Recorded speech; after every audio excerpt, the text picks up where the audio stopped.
I just want to say, not only am I embarrassed, but I truly am sorry. And I take in full, I take full responsibility for what happened that night.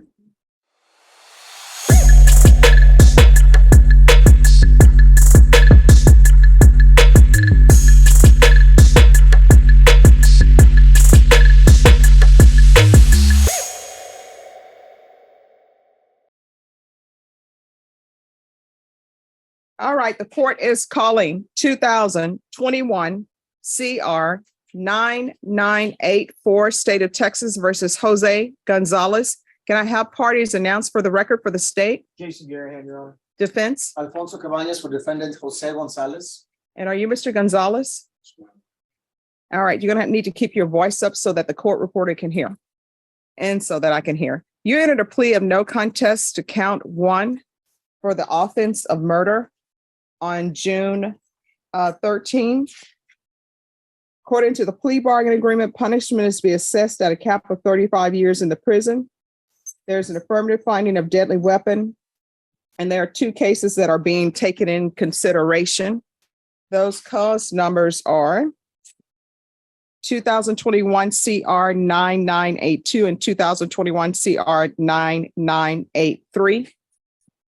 Have both parties had a chance to review the PSI report, state? Yes, Your Honor. Defense? I have, Your Honor. Any objections to the PSI report, state? No, Your Honor. Defense? None from defense, Judge. All right, state, do you have any witnesses? Not for the sentence. Defense, any witnesses? Yes, Judge, only Mr. Gonzalez, but I don't know if the court wants to allow him to talk or. However you wish to do it. If I'm going to swear him in, if he's going to be doing it by narrative and the state has no objections, then we can proceed by narrative. And we can do that, Judge. All right. Narrative. State, will you have any objections to proceeding with testimony from the defendant by narrative? Of course, you'll have a chance to cross-examine him. Yes, Judge. All right, can you raise your right hand for me, Mr. Gonzalez? Do you solemnly swear or affirm the testimony you give will be the truth and nothing but the truth, so help you God? Yes. All right, you can lower your hand if you'll state your name for the record, please. Oouchie Gonzalez Jr. All right, and defense says there's something you wish to inform the court of? Mr. Gonzalez, you were given an opportunity to talk to the judge. But, well, let me just say it up, Judge. We've had a chance to go over the PSI. Right, Mr. Gonzalez? Prior to today, you and I had talked about what was going to happen this morning, and you are aware of it, right? It is your desire. Okay, I'm sorry. You're going to have to speak up. Court reporter cannot hear.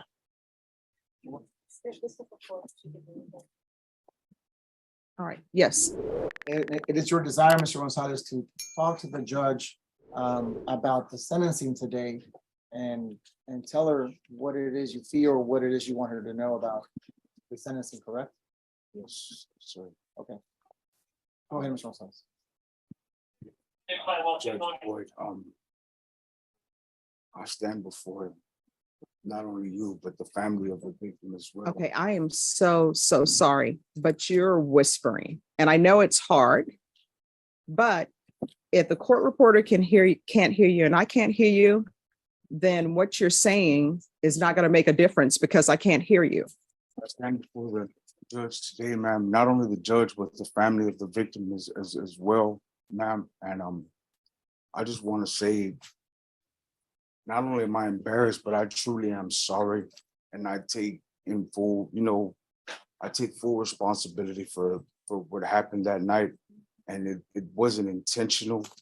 I was under the influence. I made some bad choices and even worse decisions. And I just want the family to know that I truly am sorry. This isn't my character. I was out of character this night that this happened. And I know how I would feel if this would happen to one of my family members. And I just want the family to know that it wasn't me that night. Like I said, I had some things go wrong in my life and I made bad choices and completely am sorry for it. I can't say it enough or express how truly sorry I am and remorseful. And I know that not only do they have to live with it, but it's something that I have to live with the rest of my life. And I truly am sorry from the bottom of my heart for everything that I caused and for all this that I brought up, and I accept full responsibility. All right. Any other questions for your client? No questions at this time for Mr. Gonzalez, Your Honor. State, Yes, Your Honor. Mr. Gonzalez, you saw the PSI report with your attorney, is that correct? Yes, sir. I'm sorry, you just need to speak up. Yes, sir. Thank you. Is there anything that from your statement in here that you would like to retract from what you talked about, especially about the actual incident that night? Because the reason I ask that is because you said today in court that you're taking full responsibility for it. Yes, sir. Now, the problem is that in this report, and I'll read from it, it says that the person that you ran over tried to hit you with a tire iron. Yes, sir. And then you also stated that he jumped in front of the truck 2 different times. Yes, sir. And then the second time is when I ran him over. Yes, sir. But you do realize that he walked in front of that vehicle. I have a video that I'll be showing you shortly. And he came over to the passengers, I mean, the driver's side. You recall that? Yes, yes, yes, sir. And you were in the driver's seat. And you drove forward. And then you backed up. And Yes, sir. then that person, while you were in the, walked in front of the car and got into the grassy area. Do you recall that? I'm sorry, just 1 second. Excuse me. In the box, if you all cannot whisper, do not talk. We're on the record. You may continue. Do you recall that? He got out of the way of the vehicle. He was getting out of your way and you turned the wheel and drove directly over him. Do you recall that? I turned the wheel to the right. He was standing in front of the driver's side in front of me, and I turned the wheel to the right to try to veer off and go around, but there's only so far because there's a ditch right there Okay. that I was for. You saw the video, right? Yeah. You're gonna see, you're gonna have an opportunity to see it again, okay? Yes, sir. So I might give you the benefit of the doubt, considering that you're intoxicated at night. Why don't you tell the judge, what were you on that night? Meth, marijuana, I don't even know what else. Xanax? I don't even remember taking Xanax, sir, but if I was, I was. And also, just going to your record, you just got out of prison, Yes, sir. and then this happened. Yes, sir. And so the way I read this is that you're stating that it was the victim's fault that you ran over him. I'm not gonna say it was all completely his fault, but I mean, if it's seen like on the video, I try to go around the passenger side. I was trying to avoid a situation that happened at the gas pump, period. And that's what I was trying to get away from. So how I mean, you just said not all of his fault or possibly his fault. How is it any of his fault? I mean, it's not his fault. I mean, we were both at bad places, at an even worse time. And I mean, I know he was just changing his tire, but at the same time, when I approached him, if I recall correctly, I told him like, hey, I wanted to try to get out of there, period. And when I asked him for a ride, it just, I don't know, he wasn't, I guess because my demeanor, I had my shirt off, I have tattoos, maybe I was. I mean, bit you're a aggressive. gang member, right? No, sir, I'm not. You're not part of the Mexican mafia. That's what it was dictated in here. I understand it was dictated, but no, I'm not. What's the Playboy bunny behind your ear? It's just a Playboy bunny. Just a Playboy bunny? Yes, sir. That's not related to the technology homes at all. No, sir. The oil horns and the Mexican mafia. I know they conflict. I see people some switch sides. So you also, do you remember approaching him for the first time? You approached him twice. No, I don't. And so you approached him once, had an altercation with him, you walked to the gas pumps, and then you walked across the road. Do you remember that? No, sir. Do you remember being in the median with your boxers down, your shorts down? No, sir. And do you remember walking back and talking to people at the gas pumps again? Sir. You remember going then to the victim's truck when he was on the passenger side trying to change his tire? When I remember was when I walked up to him when he was at the driver's side and he was standing there with that I guess the tire iron in his hand. To be fair, he's changing the tire. So what would you have in your hand if you're changing the tire? I mean, I understand that. Well, you stated here that he hit you with it. Do you recall that, or you just say that? No, I said he swung it at me. I never said he hit me with it. Okay, well, because in here it says that he.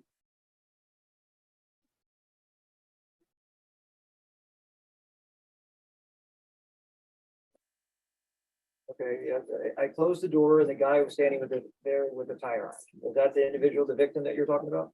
Yes, sir. Did he ever bash on the windows or anything like that, trying to get you out of that truck? It's on video, so I want to know if you remember. I don't remember. I'm not. Do you recall saying that there was another guy in the truck and he was closing the door and that there was a girl in the truck that you were trying to help? That was the first truck that I The first walked truck. up on. Now, to be fair, you don't know those people over there by the gas pumps either. I talked to them and they don't know you. Yeah. They know everything. And it states in here that you said that you were trying to steal the truck. Is that right? No, I never said I was trying to steal a truck. You said, I told the officers that I was trying to steal the truck, but that's a lie. I told the officer I was trying to steal a truck, and I said that's a lie. But you know that you weren't supposed to be in that vehicle, right? Yes, And that was not your vehicle. yes. Judge, at this time, I'd like to use state exhibit, I believe, number 2 that was entered for stipulated steps to show and see if you can identify portions of that. Any objection? No objection, Judge. All right. You may present State's Exhibit number 2. And Judge, that's on the screen currently.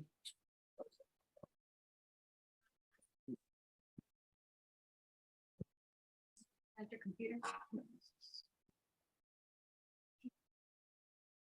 Okay, at this time, I'm gonna be playing at 22:44:04.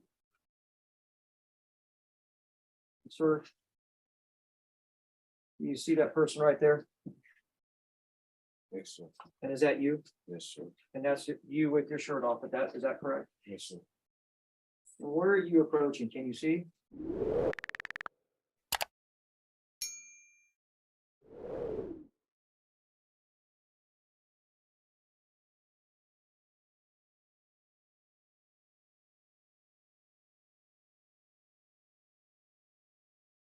Who's that you're approaching, sir? I have no idea. Is that the truck? Can you see what that is?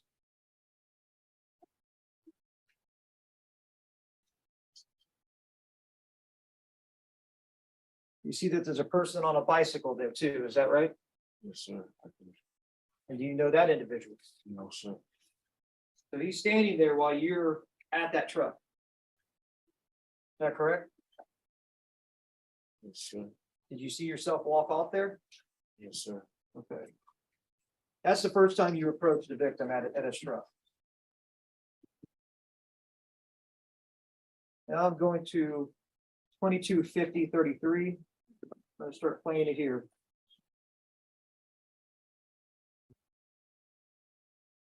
Can you see an individual at that truck in a white shirt?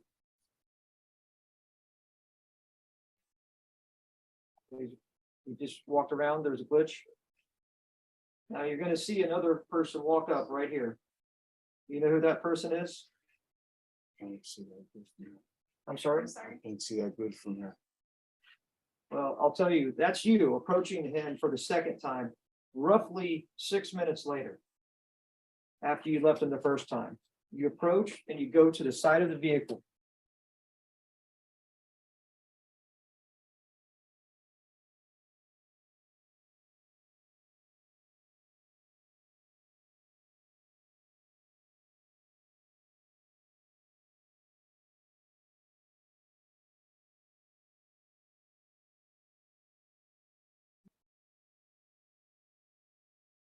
Lights come on. You see the victim walk in front of the truck, go to the driver's side. You know who's behind the wheel at this point? I am. Looking at you.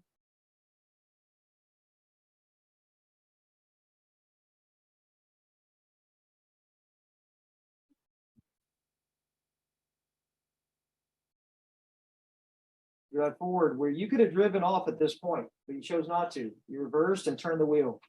Now you have the victim in the middle of the vehicle. He walks off into the grassy area. You turn right and run directly over him.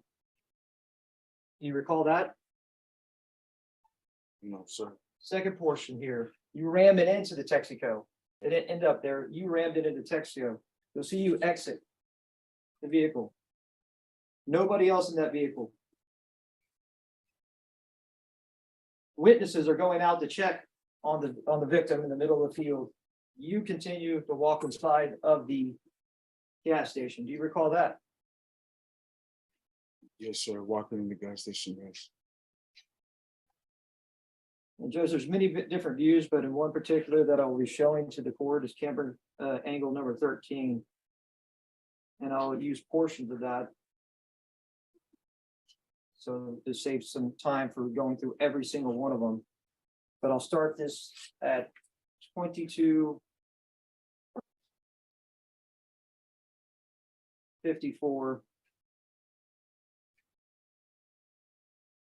I'm sorry, 22:53. Do you see yourself on the top of that camera walking by? Sir. And I'm gonna go ahead and fast forward this to 22:54:30.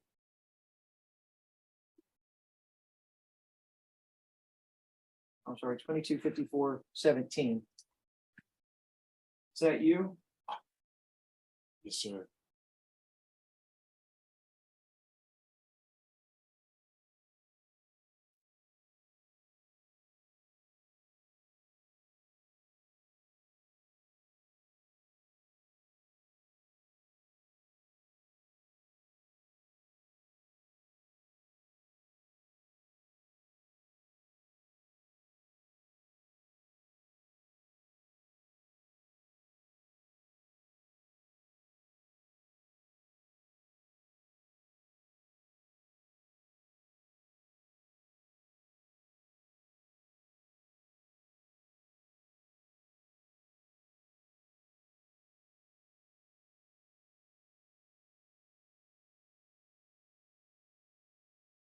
Is this you? Do you know who you're talking to at this point? No, sir, I don't. Talking to officers that have come in to arrest you.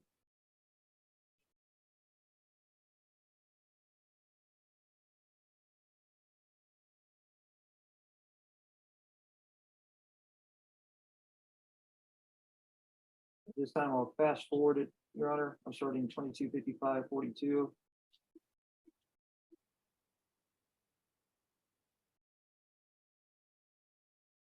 As officers approach, you retreat into a small office. And that's where they have to enter. And that's where the cases that are being taken into consideration of you kicking two different officers. Do you recall that? No, sir. So in saying all this and showing you these videos, you state in this statement here that I'm hoping they see the videos and reduce this to a manslaughter. Do you recall that? Yes, sir. And so you, I mean, at this time, do you believe that this is a manslaughter? No, sir. Pass my witness law.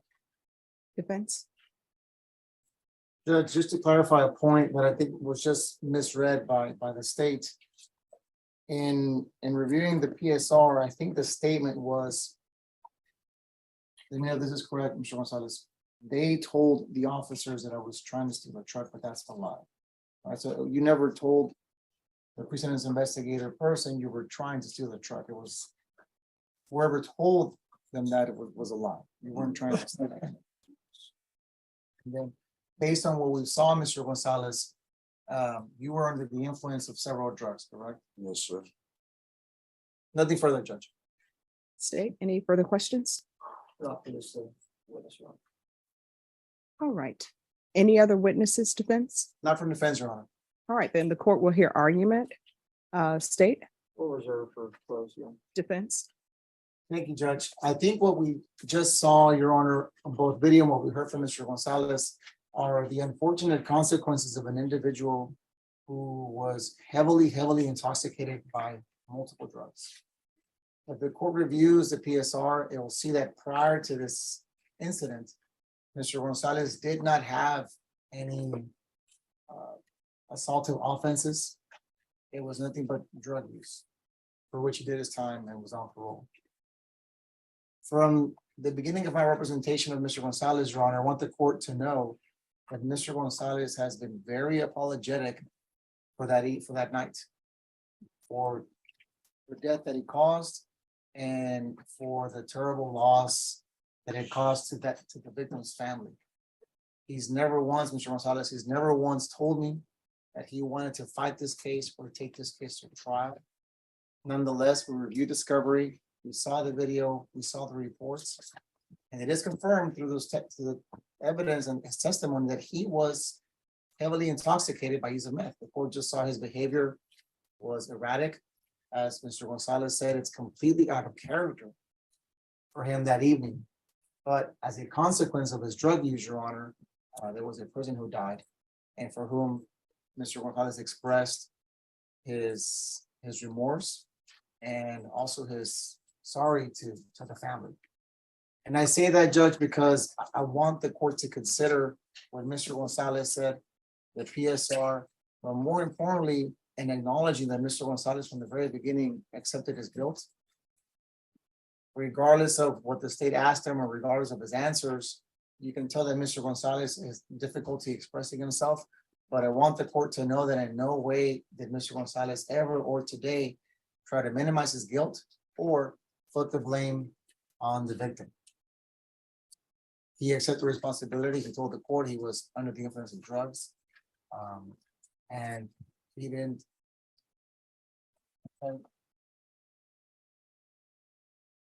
Done that evening. And so with that said, Your Honor, I would like the court to consider a punishment, thank you, to consider a punishment for Mr. Gonzalez of 20 years incarceration. All right, state. Yes, Your Honor. Victim in this case, Mario Renteria, just trying to fix his flat tire. Pulled up in that gas station where he'd been numerous times before. In the testimony that he was there quite often. They go get a drink before he goes to work or anything like that. He was a frequent individual that came by there. He was a nice man, that he was just there to change that tire. And what ended up happening to him that night is egregious. This individual, Mr. Gonzalez, has pled to this case, but the fact is that he hasn't answered for the case yet. And the fact is that he approached the victim 2 different times, and witnesses would have testified and in the prosecution guide that Mr. Renteria was not aggressive, that wasn't attacking Mr. Gonzalez at all, was trying to get away from him at times. And you can see from the video that the state has provided to the court and shown to the court that the victim walked in front of that car 2 different times, and the defendant had an opportunity to leave in that stolen vehicle if he wanted to leave. But he chose to turn that wheel to the right and run over Mr. Renteria directly. And so in saying that, Your Honor, I want to go over a portion of what the autopsy shows of the damage that the defendant caused. Both femurs, both legs were broken in half. Pelvis had multiple fractures. He had a broken back, mid-back, and the thoracic. He had a lacerated liver. He had a lacerated lungs. He had a skull fracture, and every single one of his ribs were broken. What is called a collapsed abdominal, where he could not have breathed. So in saying that, Your Honor, 20 years is a manslaughter, 35 years is a murder. This is plain and simple a murder. He knowingly, intentionally drove that vehicle over the victim, and the state would be asking for 35 years, Your Honor. All right. Mr. Gonzalez, I want you to know that I always reread stipulations. I always read the PSI report, and I always keep an open mind in listening to arguments from the defense and also from the state. And I understand that maybe if you had not been using drugs, maybe none of this would not have happened. We will never know, because we have to deal with what we're here for now. And what I'm looking at is the fact that you had someone who is merely trying to change their tire, and now they're dead through no fault of their own. So that's an issue. I know that any time that someone is sentenced to, it's difficult because those are years behind bars that you're not able to do the things that you want to do. You can still see your family, but it's different seeing your family locked up as opposed to being in what they call the free world. But at the same time, there's someone who is no longer with us through your actions, and who knows what joy or happiness they were due to bring to this world, but you took their chance away from that. You took the chance of them being able to have more time with their family. You understand? That's either yes or no. Yes, ma'am. All right. So previously, the court found you guilty. The court is going to assess an affirmative finding of deadly weapon, taking consideration 2021 CR 9982, 2021 CR 9983, give you credit for any time served, and the court will sentence you to 35 years in the prison. Showing you what's entitled Trial Court Certification of Defendant's Rights to Appeal. Did you review that with your attorney? Did you understand it? And did you sign it? Yes, ma'am. Right, because this is a plea bargain agreement, because I followed your plea bargain agreement, and because you waive your right to appeal, you do not have the court's permission to appeal. And because this is a felony conviction, you're not allowed to own or possess any weapons or ammunition. If you have a question over what a weapon or ammunition is, you'll need to speak to your attorney. Do you understand? Ma'am. All right. Is there going to be victim impact? Yes, we have to. All right. So members of the complainant's family are going to speak to you. I require that everyone in this court is respectful to each other. But as you can imagine, I'm sure there is heartbreak. Right. So just internalize what's being said. All right. We keep it working like Oouchie the boss. We trying to catch up like we hit us a fault. We gotta win, ain't taking no loss.